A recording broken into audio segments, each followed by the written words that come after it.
Sobat Informatika, bila kita mendengar kalimat revolusi industri 4.0, sekilas kita membayangkan kecanggihan dunia digital di masa sekarang dengan segala teknologinya yang semakin mempermudah hidup manusia.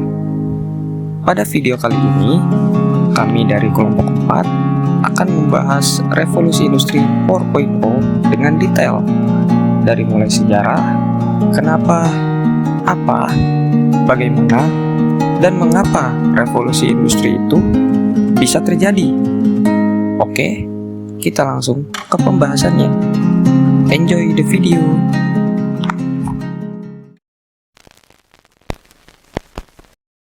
Halo Sobat Informatika, perkenalkan, nama saya Ahmad Bayaki.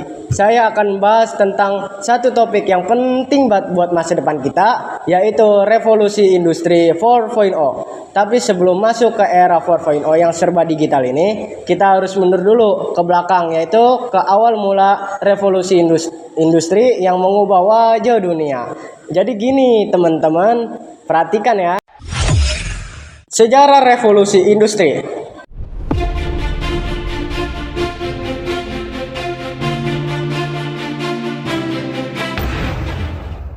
Revolusi industri pertama kali terjadi pada periode antara tahun 1760 sampai 1850. Diawali di Britania Raya. Di masa ini terjadi perubahan besar-besaran dalam sektor pertanian, manufaktur, pertambangan, transportasi, dan teknologi.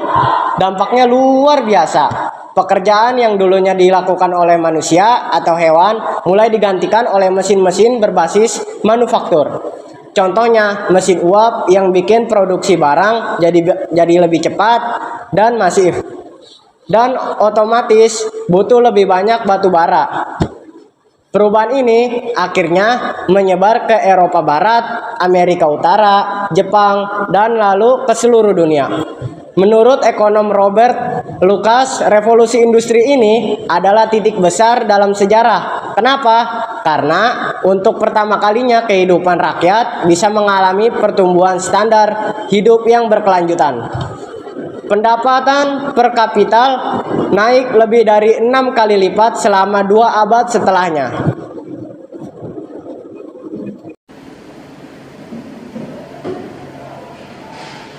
Halo semuanya, kenalin aku Denisa Dwi Oktarini. Di sini aku bakal ngejelasin kenapa sih bisa terjadi revolusi industri. Nah, Inggris jadi tempat pertama revolusi ini karena beberapa faktor. Ada perdamaian dan stabilitas politik, ada pasar bebas, dan sistem hukum yang mendukung kontrak dan bisnis. Tersedianya sumber daya alam dari jajahan, perkembangan sains dan teknologi setelah revolusi ilmu pengetahuan abad ke-16, dan lahirnya banyak ilmuwan dan lembaga riset seperti The Royal Society of England. Nah, semua ini menciptakan lingkungan ideal untuk munculnya inovasi industri. Oke, halo, nama saya Bagus Muhammad Yakaralikan dan saya di sini akan memberi penjelasan sedikit mengenai revolusi industri yang tadi telah dibahas oleh teman-teman saya sebelumnya.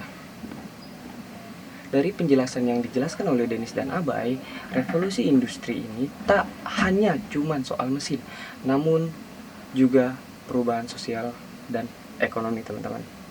Secara dramatis, berikut adalah perubahannya. Yang pertama, perpindahan besar-besaran penduduk dari desa ke kota. Yang kedua, munculnya kota industri dengan populasi yang meledak. Yang ketiga, awal mula sistem ekonomi kapitalis modern. Dan yang keempat, munculnya kesenjangan sosial baru antar pemilik modal dan pekerja pabrik. Seperti itu, teman-teman. Oke, teman-teman, selain merubah ekonomi dan sosial masyarakat, evolusi industri 4.0 ini juga mengalami beberapa transisi, antara lain yaitu kita umat manusia pernah melewati revolusi industri pertama, yaitu adalah revolusi mesin uap, dan kita juga pernah melewati revolusi industri kedua, yaitu revolusi listrik dan juga produk massal. Dan kita juga pernah mengalami revolusi industri ketiga yaitu komputer dan elektronik, dan kita masuk ke era revolusi yang sekarang yaitu era revolusi 4.0 di mana era digital dan otomatisasi membludak seperti sekarang.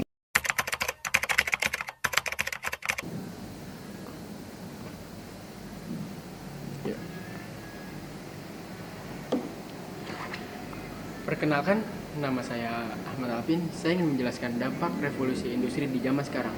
Yaitu ada pertama, ada positif, industri jadi lebih cepat, efisien, dan hemat biaya. Peluang kerja baru di bidang teknologi, pelayanan publik meningkat, termasuk kesehatan dan pendidikan. Dan juga ada negatifnya. Yang pertama, banyak pekerjaan hilang karena digantikan mesin, kesenjangan digital dan akses teknologi, ancaman serius terhadap keamanan data dan privasi.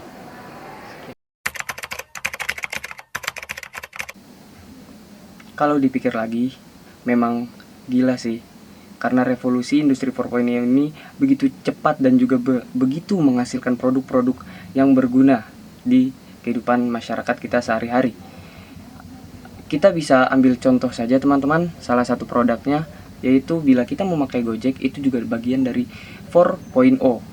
Nonton Netflix dan rekomendasi di film serupa itu AI dan juga Big Data yang merupakan produk dari industri 4.0 juga. Nyalain lampu pakai suara yaitu smart home juga menggunakan teknologi 4.0. Belanja di Shopee terus muncul iklan di baju dan lain-lain itu juga teknologi 4.0. Semua itu adalah hasil dari revolusi industri 4.0 teman-teman. Gila bukan?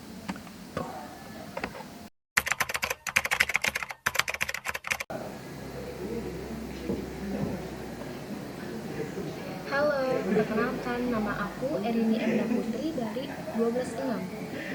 Tantangan untuk kita, generasi muda. Kita adalah generasi yang paling terdampak dan paling bertanggung jawab menghadapi era ini.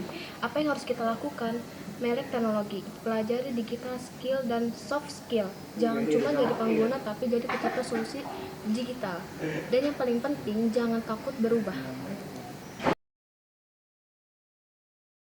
Sudah pada tahu kan apa yang rekan-rekan saya sampaikan mulai dari Denisa, Jawir, Alvin, dan Erini terkait revolusi industri 4.0. Jadi revolusi industri bukan cuma sejarah tapi sebuah proses panjang yang masih terus berlanjut sampai hari ini. Kita sedang ada di tengah badai perubahan dan satu-satunya pilihan kita adalah ikut berlayar atau tenggelam. Terima kasih. Jika ada salah kata dari kelompok kami, kurang lebihnya mohon maaf. Wassalamualaikum warahmatullahi wabarakatuh.